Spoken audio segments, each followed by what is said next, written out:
And we're live. Hey guys, hey Rachel. Hope everyone's doing great today. And we're live. On this beautiful Wednesday, June 23rd, with the blood moon tomorrow, full moon, exciting stuff. Just had the solstice, happy solstice everyone. We got Toni here behind the scenes as always. Thank you for being here, Toni.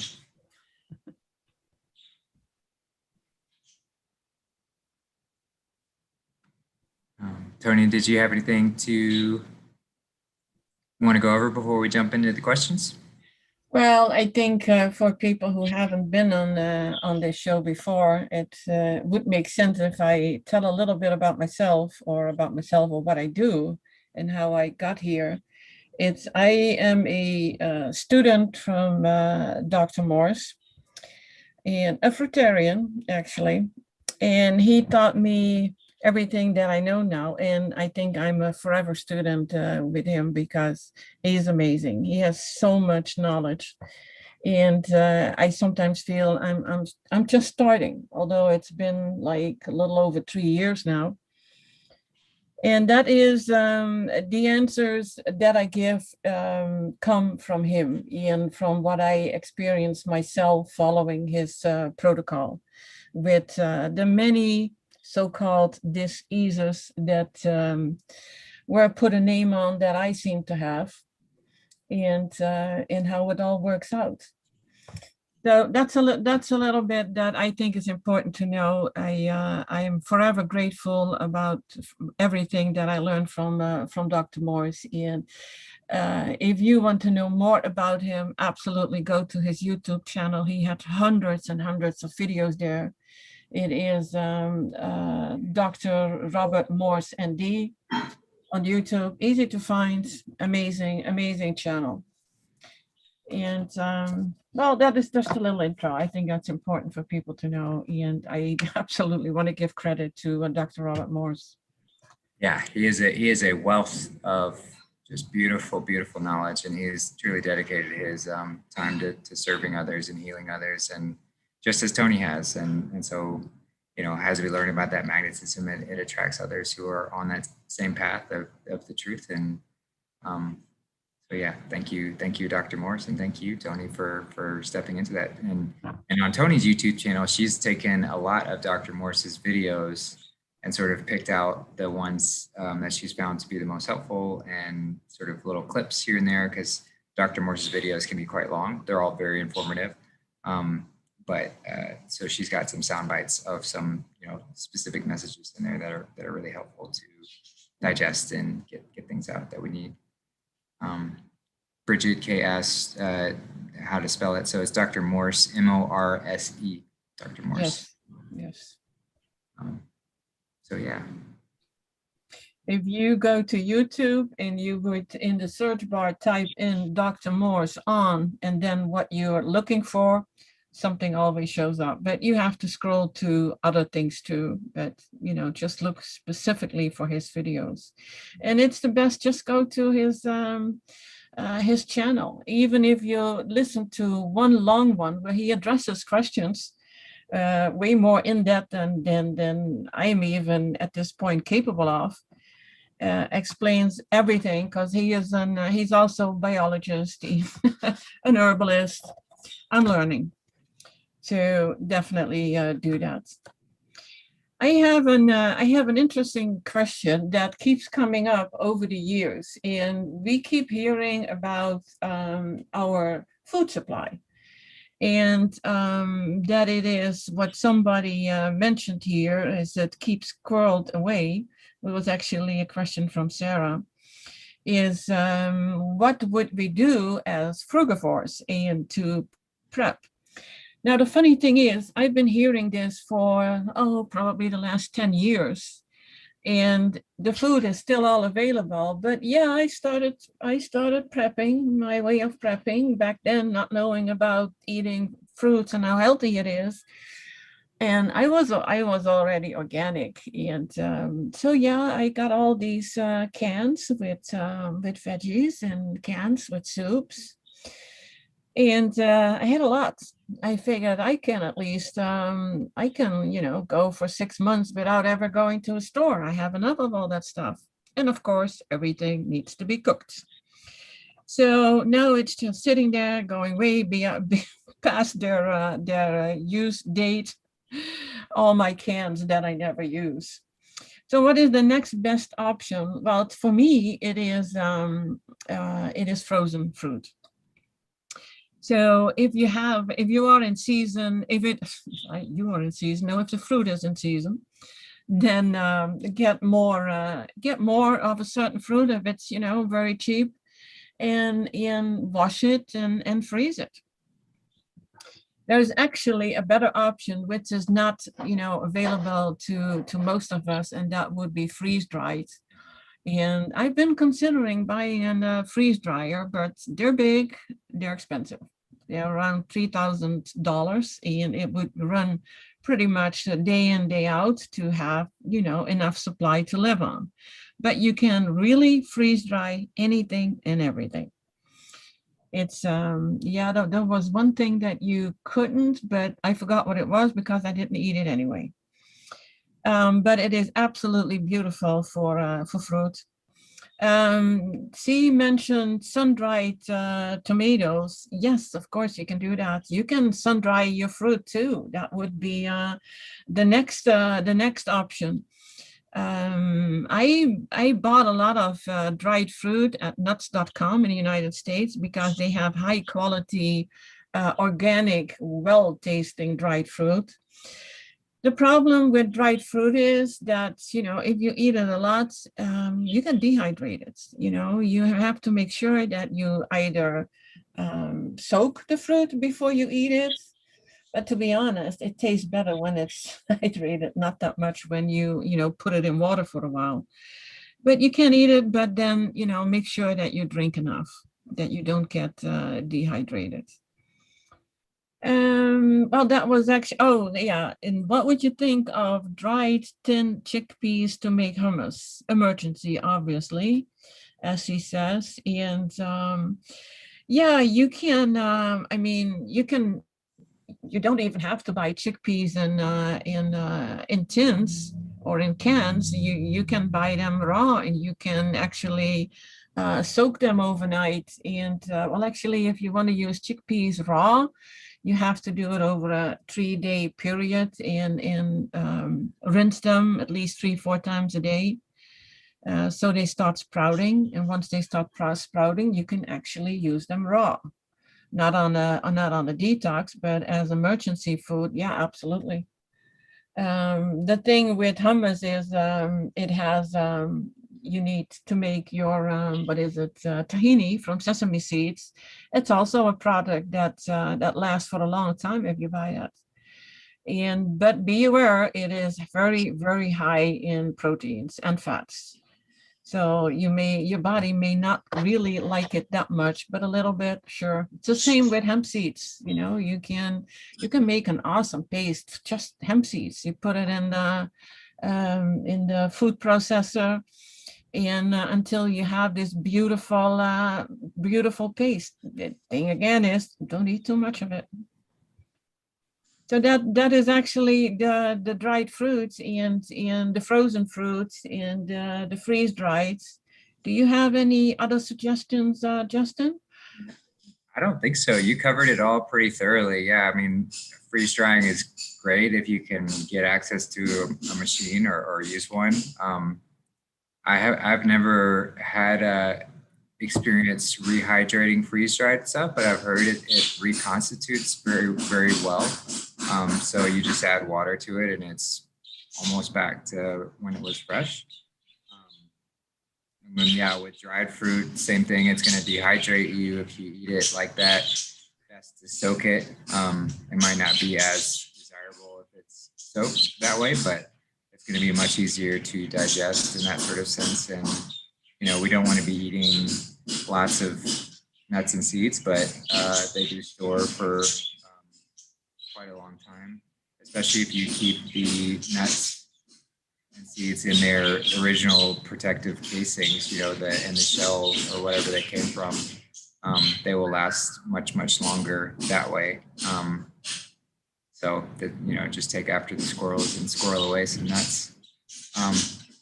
But overall, I think it's because I used to prep quite a lot too, and I would have all sorts of freeze dried meals and things of that nature. And after coming on this journey, I realized that I'm never going to eat this stuff ever because it's full of just preservatives and crap and whatever else. So even if I was in an emergency situation, I probably would just fast or figure out some other way.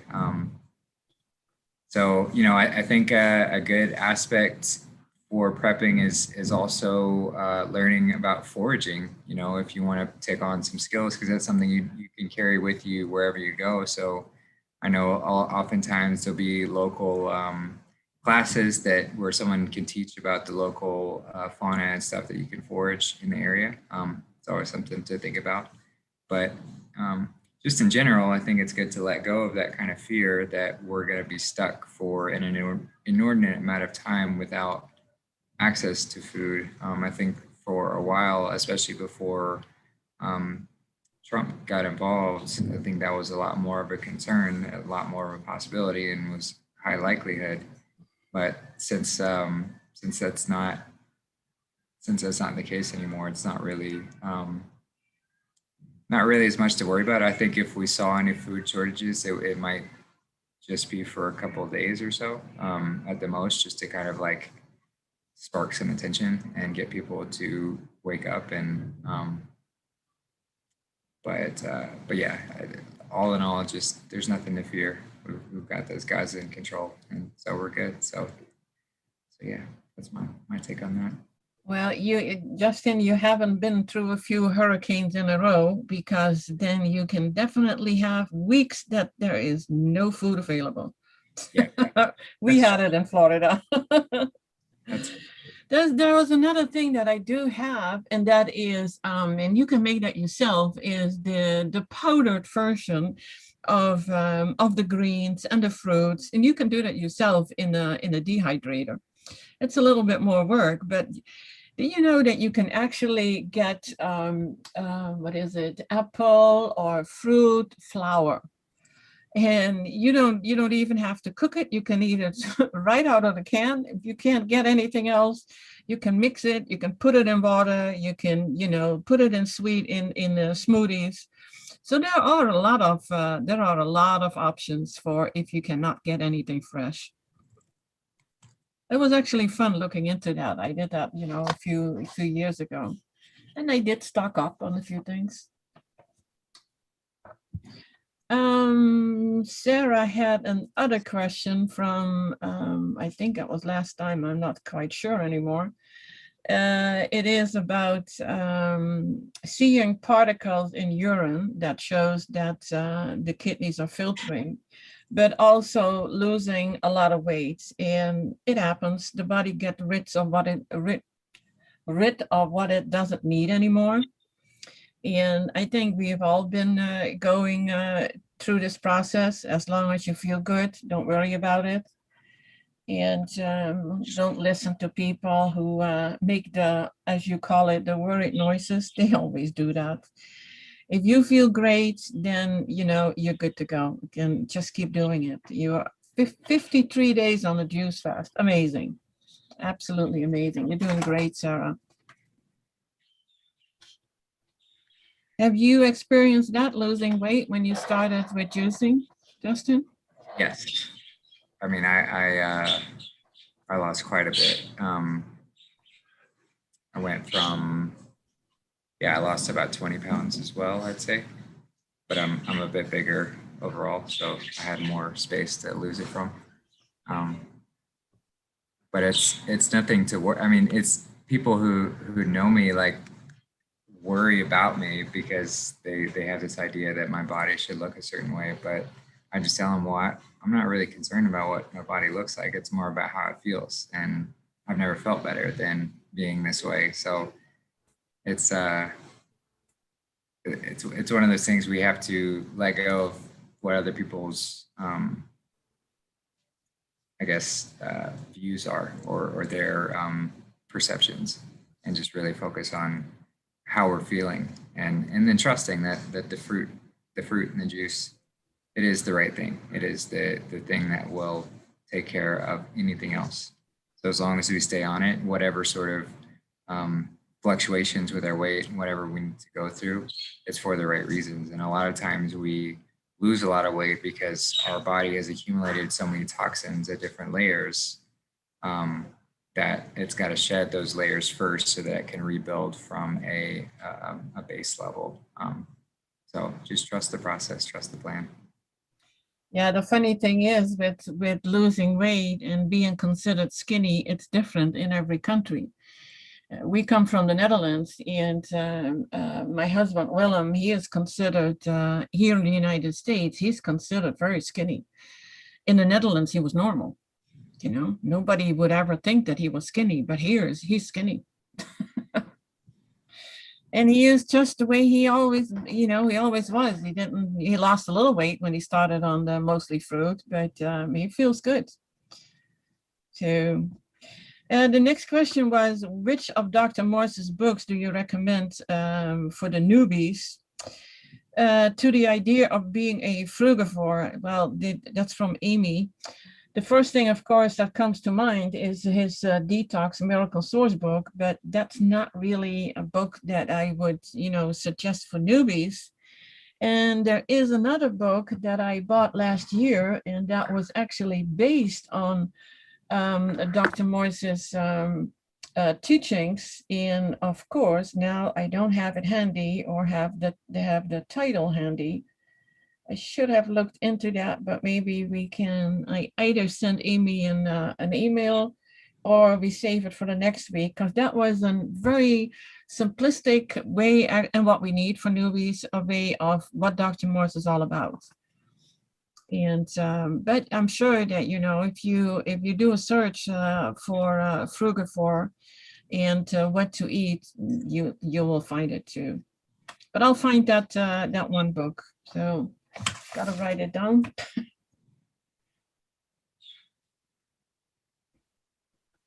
I got a little overwhelmed this week. I actually managed to spill my lemon water with maple syrup on my laptop keyboard. Oh no. And I thought it was just a little bit. So, I got on a tissue and I thought it was good until I put it on the side, and I think half a liter came out. I was like, oh no. So I can still use my my laptop, but not the keyboard. So I ordered a new keyboard, and it was there the next day. It was absolutely amazing. And I looked at it and I was like, that's not gonna fit. I have the wrong one. So ordered a new one, and if it's good, it's in the mail today. But in the meantime, I got an external keyboard that's sitting on my laptop now to make everything work. But a little bit of frustration, and of course the whole day is gone then to try to fix it. And fixing it myself. So if I manage to do that, I'm going to be pretty proud of myself. Yeah. It should be easy enough. Okay, from Danielle, I got a question, and I don't know if we didn't talk about that last year. And then I keep talking about cleaning out the kidneys. So the question is, what fruits are good for the kidneys? Any fruit, just fruit, just eat fruit. It's not as much that the fruit is good for the kidneys as it is that if you eat all fruit, you don't eat the proteins. And it is the proteins that are so bad for your kidneys, the proteins, the salts. So that is why, we think, oh, we get healthy on the fruit. No, it's the stuff that you actually leave out. Is there a regimen for kidney flush? It happens when you start, hold on, I gotta stop that one. Nope. No, at least not so loud now. Where was I? A kidney flush. You would start with transitioning to more fruits, and then all fruit, and then you start on a fruit juices. Her question was, or do you just use a lot of water? No, absolutely not. Did you know that water can dehydrate you? that you only need a little water that, helps your GI tract, everything moving in there. So it's not for hydration. So the regimen for a kidney flush is just, get yourself transition to all fruit, leave out all the meat, dairy, eggs, grains, cooked foods, and then this is where it starts. She mentions if you're trying to get the metals out by using a copper pitcher and waiting for it to get negative charge, that was mentioned. I have not heard of that. We definitely don't use water in a copper pitcher because you don't need more metals in your body than you already have. Just use glass. Glass is always safe. So yeah, what else does she mention? Yeah, I don't know. I think that Danielle, I would love to send you an health questionnaire and see if I can get a little bit more information from you and help you that way. Because it seems that you have gone through a surgery and there's no way that I have answers for that, with just that one question. There's more to it. There's a reason why your health is the way it is, and how you can change it.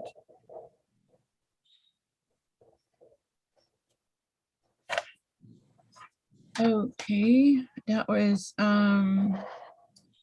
this one. I don't know if I mentioned it. No, I did mention it last week. That is about what should urine pH range be. When you are transitioning and detoxing, it should be a little in the on the acidic side. And yeah, that is what is a little on the acidic side. I mean, that's definitely under 7, a little under 7. Definitely not above, because then you're not filtering out your what is it, the waste. And can you talk about dealing with one who had both spleen and appendix removed 60 plus years ago? I don't know what happens when you have your spleen removed, but what I can say is that with everything that is being removed, and that is really strange the way the body does that, and that is actually even known in mainstream media, I mean in the pharmaceutical or medical industry, is that even if there are only a few cells left of it, then it can regrow. It's interesting, but I don't know, how if that is the case with you and what your other problems with health are. So, Deborah, I can send you a health questionnaire, and we just go from there. We go over it and figure out what can be done. But apparently, we can live a long life already. Yeah, what is long nowadays? Is 60 years long, or is 100 years long? I don't know. You can live without a spleen and without an appendix. I live without a gallbladder for, I'm not going to tell how long time. Okay, Becky is in Bali. Oh my gosh. The perfect area for fasting with coconut water. She asked if that is okay. Yes, it is absolutely okay. It's delicious. It's great. Is it really fasting? Yeah, as long as you put something in your body, it's not really fasting. But for what you mean, it's coconut water. My God, it's absolutely perfect. And she said she also likes to juice raw sugarcane. I did that, and I actually have a sugarcane growing in my yard. And have you ever had raw sugarcane juice, Justin? I haven't, but I've heard that's like one of the best if you're trying to wean kids off soft drinks and they like Sprite. You take lime and sugarcane, and it's like a perfect. Put it in sparkling water if you really want to give it that fizz, but that's like a perfect replacement for it. Yeah, we had on the farmers market. I haven't seen them in the last few weeks, but we have on the farmers market in Lakeland in Florida. there was a guy who was actually making the raw sugarcane. And I had it before at one of Dr. Morse's classes because he absolutely loves it. And he has a lot of sugarcane in his yard. It is very healthy. So yes, please go for it. It's delicious. It's very hydrating. So do use it. You have to have a special juicer to juice sugar cane. Yes, and I don't have it, so I'm just looking at my at my sugar cane growing. I think it's about, oh, what would it be? About 6 feet high now. Wow, nice. I have no idea how large they're gonna get. I have two. One is smaller, and the other one is really, really big. And I got it as a sugarcane. The way it works, that the lady I see who gave it to me, she just cut it in pieces, and she said, just put it in the soil and it grows, and it did. It's amazing. It's like if it would fall over, it just grows a new plant. Wow, that's incredible. Like what we call weeds, something that grows where you don't want it. But I thought, and it's beautiful. It's actually a beautiful plant. It's too bad that it's used for all the sugar that they extract from it. Then it's not that healthy anymore. She also asked if it is okay to use raw coconut oil on the skin as a moisturizer. Well, your skin being one of your largest organs, whatever you put on your skin gets to the inside. So I would be really careful with that and not use it that much. There is actually, because you asked what are good tinctures or herbs for the skin. To prevent that you have a dry skin, make sure that you are well hydrated, because that is the first problem with dry skin, is that you are dehydrated. There is an amazing lotion. It's called Rosemary Glad Stars. She is an herbalist, and she has a book with all her recipes. It's free on the internet. You can find a recipe on how to make it. It's called Rosemary Glad Stars. Well, this is famous face cream, what I have. What's in it is grape seed oil, apricot kernel oil, coconut oil, aloe vera gel, aloe vera juice, beeswax, and essential oils of vanilla and elemi.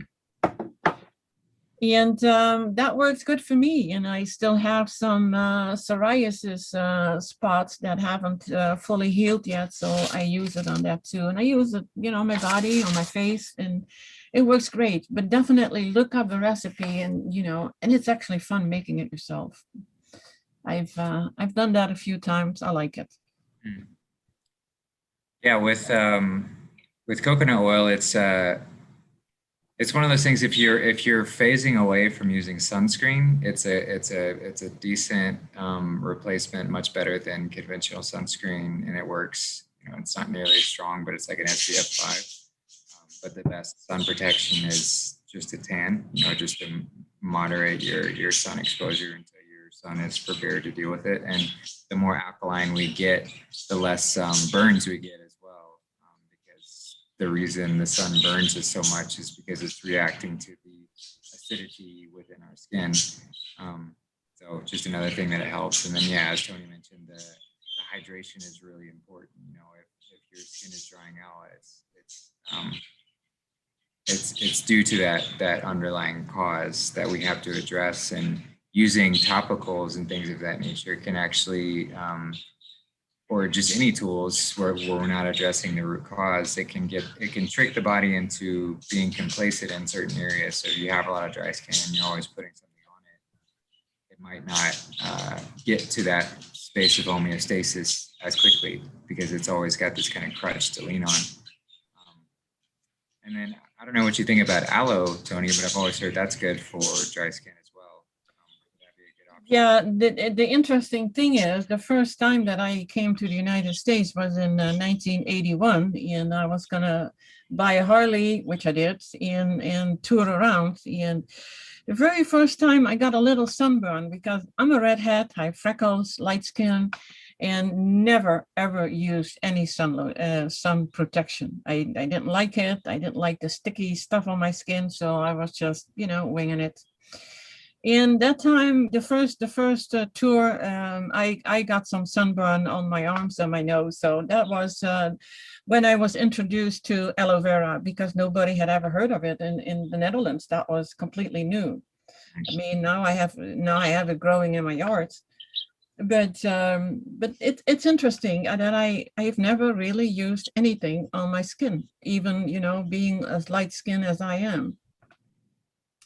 Maybe I was eating somewhat healthy back then. Yeah. I don't know. We're just paying attention. It's one of those things that it's a good reminder to be present, because if we're out in the sun and we're truly present in that moment and truly listening to our body, you can feel when it starts to burn you. And then you're like, okay, time for a shade break. And you go spend 30 minutes or an hour in the shade. And that's the best way, is just get in touch with your body and listen to it. And you can feel when you start to burn, and then you don't have to experience that burn. That's probably what I always did. But if you are, because for years I guided motorcycle tours all over the United States, and you have no choice than being out in the sun. Right. And I figured it out fast enough. I had always a white long sleeve shirt on, and cotton, and protected my skin. So I was always good, but I always had people with me on the tours that just did not want to listen. So and then you pay for it with a bad sunburn. And yeah, I've had a bad sunburn when I was somewhere and I couldn't cover my skin and I couldn't get out of the sun. But not, for me, it's like 20, 30 minutes. And then I'm, what you say, you get hot and you don't feel well, you get out of the sun. Always listen to your body. It tells you exactly what you can and cannot do, what you're not supposed to do. The next question is from Anna Marie, and it is about getting nauseated, drinking a lot of fresh orange juice. She did that for the first week, gets nauseous now. And she stopped it, but nausea remains. Feels sick most of the day and can only drink watermelon or cantaloupe juice and fresh coconut water. Well, this again is like, listen to your body. In a way, when you get nauseated, it just means don't put anything in. That is the easiest way to explain it, and only drink some water until it subsides. And like you said, the thought of anything else just makes me want to vomit. Then only drink what feels good for you, and otherwise do a little water or do a day of dry fast, and it should be over in a few days. You mentioned you're getting 4 liters a day, but it is a struggle and it doesn't feel like enough. If you do 4 liters a day of fruit juices, you are getting enough. Don't worry about calories or anything like that. It's 4 liters, and if it's 3 liters of fruit juice and 1 liter of water, you're doing good. Don't forget to absolutely drink a little water. You really need it. And but I would like to know, are your kidneys filtering? How are your bowel movements? How is the rest? But the nausea, I hear it from a lot of people. It hasn't happened to me yet, but it can happen. And the funny thing, I was just thinking, I say listen to your body, but then I read that you wrote the only food I want is avocado. So maybe you should not listen to that part. Yeah, the cravings are a different matter. When it comes to listening, and I experienced this exact thing right around this same timeline, and this is it was right towards the tail, right in between week 1 and week 2 on my first juice feast, and this was candida die-off. So this is when, if we're coming from any cooked foods and we go on a longer juice fast, the candida starts to die off after about a week or so. And when it does, it can react in some pretty violent ways to try and get you to do what it wants.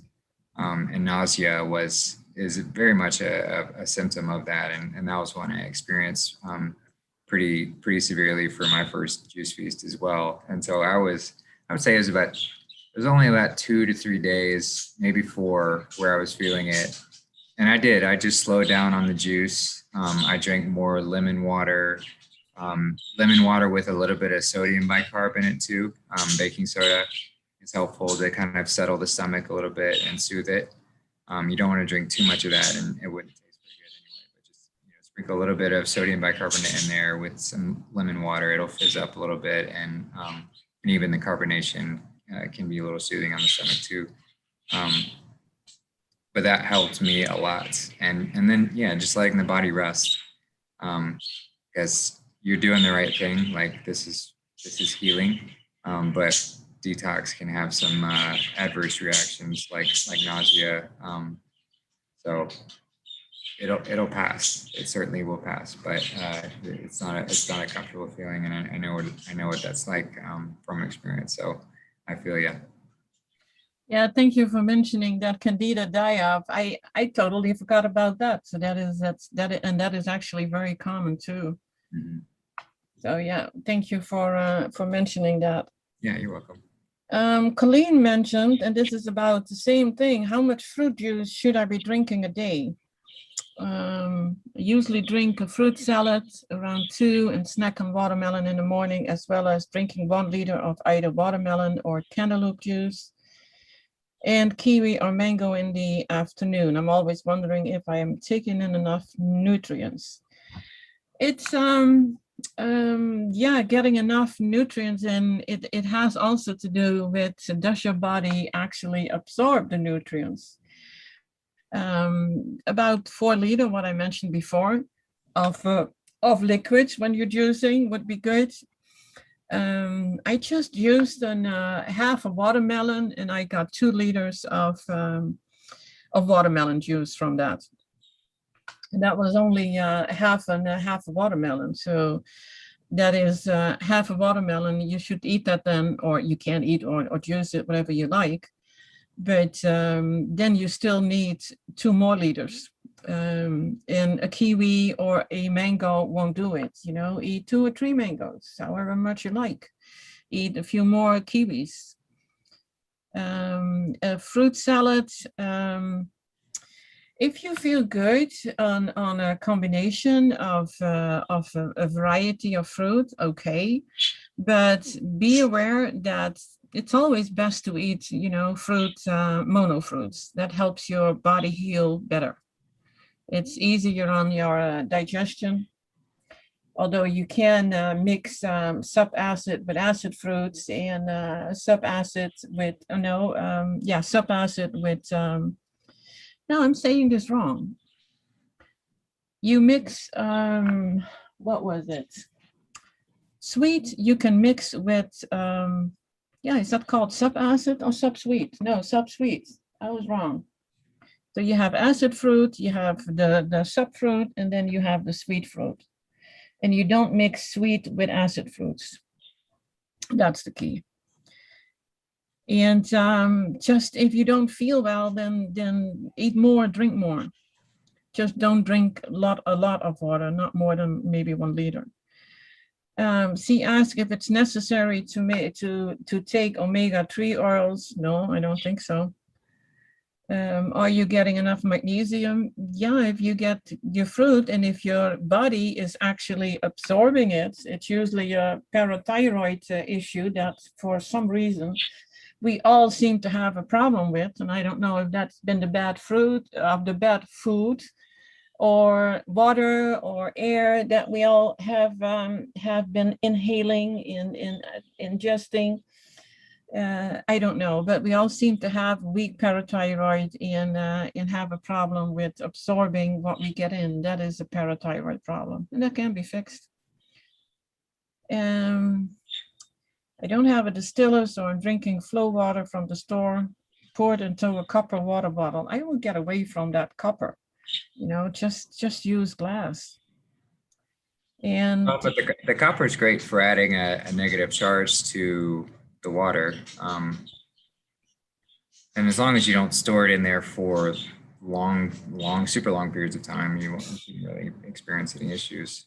Glass is going to be the most neutral, but a lot of times, especially bottled water, it's going to have come from some other metallic source, so it's going to have a positive charge tied to it. Yeah, well, all that 2 years ago, 3 years ago, all that copper became a craze. Like everybody, wherever you went, pots and pans and mugs and bottles, everything was copper. And that is always where I have this little red flag going on. It's like, why is this? Why is all of a sudden everything copper? When I listen to Dr. Morris, he says no, and I have to admit, I don't know the details. You mentioned the negative charge to the water. I would love to see how the water looks when you make these, with the special cameras, the pictures of the water. What would be the difference if it comes out of copper water instead of glass? And I'm gonna dig into this. I'm curious now. I want to know more. But yeah, from my understanding, copper, silver, gold, and the other, and maybe a couple other precious metals are the only metals that leave a negative charge on things as opposed to a positive charge of most other metals, which is what makes them so special. And as far as what we are naturally positively charged beings. And so that's why it's so beneficial to go grounding, because that can dispel that positive charge in earth and your ground. But also if we consume things that have a negative charge to them, it helps to balance out and to reach that stasis. So fruit has a negative charge to it. Anything that grows naturally, organically has a negative charge to it. And so that's just something you can do with water. It's just to have that copper vessel to sort of pass on to that. And then I often stir my juices and things with a silver spoon, just to give a little negative charge to it as well. Yeah, they seem to do that in the years ago, centuries ago, that you had silver spoons. And what was the disease that you got when you, because the rich seemed to have diseases back then that the poor did not have, and that had to do with silver. And I forgot what it was. Well, there was, yeah, but it's hard to say what's true. What's not. Yeah, that's true too. So I do have a copper bottle, and I had not used it, and I was going to use it, and then I heard Dr. Morse saying something about it, and I was like, oh, okay. So I put it way back, and I haven't touched it since, and I got my glass bottles. Yeah, glass is great. It's very neutral. So if you're concerned about it, glass is the best. Sure. Well, we get so much junk in our bodies that you get to a point that you want to be careful with anything and everything. So, oh, I see that you sent me a few more questions that I had not seen yet. I got a few last. Okay. From Yola. My kid's diet still includes 99% cooked, 99% vegan, gluten-free meals, daddy's choice. I try to feed them fruits, fruit juices, and raw veggies. Do I need to supplement them with B12? No, absolutely not. And if I understand correctly, keep the raw food separate from the cooked. Yes, I would do that. If there is a timing module, no. And it's not only, you're doing great if you try to get them on more fruit and replace it. What you should do though, if you feed them fruit, then for a half hour after they ate fruit, don't eat veggies or cooked foods. Don't mix the two. So that is the best what you consider then a timing. And never do fruit after veggies or a cooked meal, because that's gonna hurt their bellies. They're not gonna be happy. So fruit always at least 30 minutes to preferably even an hour before anything else. And I will send you I have a 3-page write-up about B12 and what it does in the body. And I will email that to you.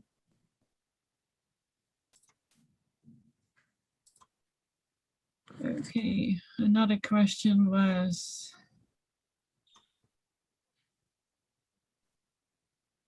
it's a long one. So JC Racel in the chat said, "Hi Tony, I have Dr. Morse's Just Fruits by Nature. Can I do my juice fast adding that with coconut water?" Yeah, coconut water is great. It's perfectly fine to sub for juice. It's not going to be as calorie dense as juicing other things. So you might have to consume more of it in order to feel the same level of energy. Something else, but perfectly fine to sub that for any juice. Marcy asked, what about supporting with supplements? So supplements are not needed. There are herbs, if you consider herbs, like fresh herbs, not, store-bought, like questionable herbs. But herbs can be helpful to achieve certain things, but ultimately we don't need any of that. We don't need any extra. The fruit is the ultimate step to get us back to that place of stasis. So it's all good. We have a question about coffee.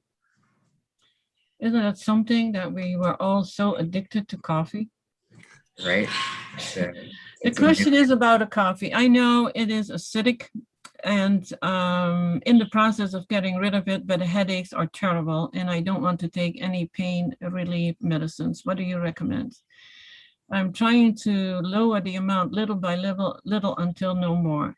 That is actually the best way to do it. Is I did it cold turkey. I stopped, just drinking coffee, and that was it. And yeah, I had a headache for a week, but usually it doesn't take longer than a week. And if you taper off like what you're doing, that is the best way. It's you do what works for you. I'm not going to tell you, you have to stop right away because it's so acidic. No, it has to work for you. Otherwise, you never get rid of it. Because I know people that are on all fruit and do everything correctly and drink the acidic coffee in the morning. It's like, gosh, replace it with some orange juice and then try to drink coffee. It's disgusting. You don't want it anymore. But we do what we can. Yeah, and if you're looking for a good transitional drink that has a similar feel to it, you should look into chaga mushroom tea or chaga blends. I've heard that that's a great sort of. It's still, ultimately we don't need any stimulants for anything, but and they are roasted, so I wouldn't, I don't really like it that much. It's you have to. It's just better. It's not great, but it's better. I would say it's better than roasted coffee beans. Yeah, true. So that was it about the coffee, and that was from Veronica. And you can do it, Veronica. You get rid of it. It's not good for you. Yeah, just do it slow. Yeah, and if you want to accelerate the detox from it, maybe try going to like a sauna or sitting out in the sun if it's hot out and just sweat. That should help. I know that helps with cigarette smokers, so I can imagine it would be a similar effect for purging toxins and getting away from those cravings a little bit faster. So if you do quit cold turkey, maybe try to sweat it out to accelerate a little bit. And she also asked about the hot flashes, and I from what I hear from everyone is that as soon as women are on all raw and mostly fruit, the hot flashes disappear. It's it's just what the body does. You have toxics in your body, and they just need to come out. We have a formula that actually helps with that. I don't remember the name now. I would have to look it up. But I will send you an email, Veronica, with what it is, because you say you're desperate, and I can get that. I've been one of the lucky ones. I never mentioned anything from menopause. It just, period just stopped, and that was that. Didn't think of it. Didn't have anything. That's amazing. I don't know why, because I had enough health problems as it was. but that was not one of it. We have another one. Is it okay for women to take evening primrose oil on a fruit diet? Yeah, I cannot tell you how many milligrams you should take. I mean, it is an oil, but it is very minute. But there is a reason that you feel that you need it. And oh, this is also from Colleen. Yeah. You have to go to the cause of why you feel that you need it. So I think we need to figure that out. You know, what I can do, Colleen, is send you a health questionnaire and go over the things so that you can see, you know, what are the weaknesses in your body and how you can take care of it. I got an email from somebody who was very sweet and told me I was a great healer, and I'm not a healer. Everybody is their own healer. Dr. Morse calls us his healers, and that we need more people, but all we can do is guide people, give them the information, and that everybody, you know, is their own healer. I feel that is very important, you know, learn as much as you can. And so you don't have to ever depend on anybody for questions. It's I wish we could all learn this stuff when we were young, you know, that's not have to wait until we're, you know, middle-aged and past middle age. We're here to empower you. Isn't that what we do, Justin? Exactly. We can't be relying on external saviors to fix all of our problems and heal us. We have to take ownership to it. Now we can look to guidance of those who have more experience and take some, you know, take some advice and direction and things of that nature. And I think that's part of this mankind's experience of collecting everyone's experience so that we can do the best version of it and continue expanding and growing that sort of way. But ultimately, we have to take ownership of our own journey and say, you know what, I'm going to take responsibility. I'm going to do the work, and just that little shift of, you know, it's another way to get away from that victim mentality of thinking that, you know, oh, woe is me, I have to be healed by someone else, I can't do it myself, and I've got to rely on doctors and experts and scientists and politicians and whoever else to solve my problems, when in reality it's you. You're the one you've been waiting for. Yeah, but I think that the people who are listening to us already took that step, that they want to have the control and they're just learning. And we just have to guide them to the next step. Mm-hmm. And because I've met some absolutely amazing people who are really all doing the work and want to do the work and don't want to rely on the medical industry, because that's actually, you know, dangerous. Mm-hmm. Unless it is necessary surgery when you broke a bone. And sometimes I feel that's not even necessary because, you know, your body can heal it. And it will heal it anyway. But yeah, I'm always afraid when people feel that they go to a doctor because they have a pain. You know, people lose spleens, gallbladders, appendix. Things are just tonsils, lymph node. Everything is just taken out, and everything has a function. And then they tell us, no, it's just, you know, leftover. It doesn't have a function. It's like, yeah, we were initially all made 100% perfect. At least I would like to think most of us. So I don't have any more questions. Yeah, I don't have any either. We'll see if there's a couple, one in the chat. Increasing prana says xanthillus mata, cholesterol deposits by eyes. Do you think the juice feast / cleanse could help these dissolve? Absolutely. I mean, I'm not kidding when it's the one-stop shop for all problems. Now, as far as how long it will take to address that issue, I can't necessarily say, I don't have firsthand experience with what that is or what it can do, but if we get on the juice and especially just stay on the fruit, we're just going to detox and our body's just going to heal. We get out of the way and our body turns into this miraculous machine that it always has been, and it just does exactly what it needs to. Yeah, because the cause, did you mention just cataracts? Was that a question? It says xanthelasmata, cholesterol deposits by the eyes. Yeah, that is actually, that is the start of cataracts. They call it that way. And even if we know like, oh, we have high cholesterol or we have high this, it's all acidosis in the body, and your waste system, the lymph system is not flowing.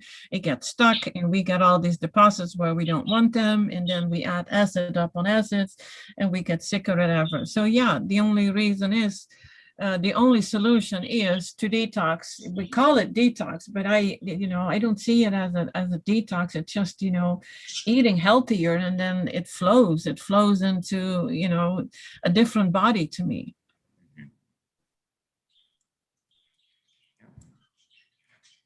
Well, that's about an hour stuff. Yeah. Sure. Yeah, here we got Charlie who's going to make a quick guest appearance. You don't have to put me on the camera because I've been working crazy all day, but I'm a bit of a mess here. But Toni was bringing. Hi, Toni. Love you, sweetheart. Hi. Toni was touching briefly on menopause and the hot flashes and whatnot.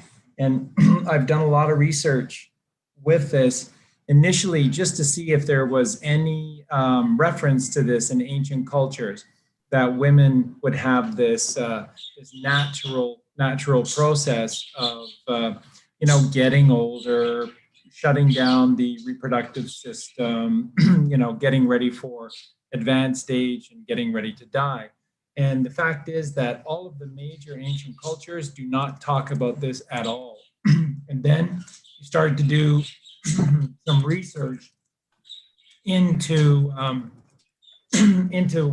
woman's physiology, and in particular the reproductive system and what it ties into, and in particular the endocrine system. And then basically what all of my research simply showed was this. Once again, when you toxify the body by acidosis, the number one consequence immediately is inflammation. And so when you look at pictures of yourself, say 2 or 3 years ago or 5 years ago, after you've made a commitment to change your lifestyle around, one of the first things that people see with themselves is they'll go, I look so puffy. It's not so much that they'll say that they look fat or anything, but the first thing that they'll notice is puffiness. And the reason that you notice puffiness is because when you're on a frugivore diet, there is no inflammation because you're providing your system precisely what it is that you need. So you're not causing any aggravation, therefore no inflammation. So this is the number one key component to alkalinity, is that there's no inflammation. Now, inflammation, the first cause or byproduct of inflammation is mucus. And as Dr. Morris, everyone talks about that has studied this, they'll tell you the same thing. If you are producing mucus on a regular basis, you're dying. It's as simple as that. If you have mucus in your body, you're dying. It's that simple. Your body is meant to be perfectly clean. And you can achieve that if you just follow common sense, which is a frugivore diet. So what I wanted to quickly share with women is that you don't have to go through this. Your reproductive system does not have to go through this. Doesn't Genesis teach us this with regard to Abram and Sarai? And that simply by going on the journey, which is doing the work, leaving the moon goddess Sin in Ur of the Chaldees and walking across 2 deserts to be able to get to the Holy Land, suddenly a 93-year-old woman who is a barren desert, as the Bible tells us, suddenly is the Garden of Eden and is filled with life inside. And then that life becomes Itzhak, which is Isaac, which is happiness, which is serotonin. which is the sacred secretion of the feminine, which is the pituitary gland. So you do not have to have this. This is not a natural cycle. They just lie and lie and lie and lie, and they just make shit up. And then quickly there's 10 or 12 books that are on the New York Times bestsellers list from a group of fake Jews, Zionists, that are all saying the same thing. And if you dig a little deeper and do some research on the people that are writing these books, they all believe in things like population control and birth control and population reduction and vaccines and special diet and meat, dairy, and eggs and all the rest of it. They're trying to kill you. They hate you. And when you listen to Justin and Toni talk on these shows, which is always so great, you're always getting honesty and the truth. What they're always telling you is that your body is a miracle, and all you have to do is get in alignment. You don't even need to know what's going on. You don't. Your body does it all for you. But all it asks is get out of its way. And when you pollute yourself with meat, dairy, and eggs because somebody told you to, then you are getting in your way. And like I said, first consequence, inflammation, second consequence, mucus, and then you die. And nobody who has those symptoms dies gracefully. You need to all know this.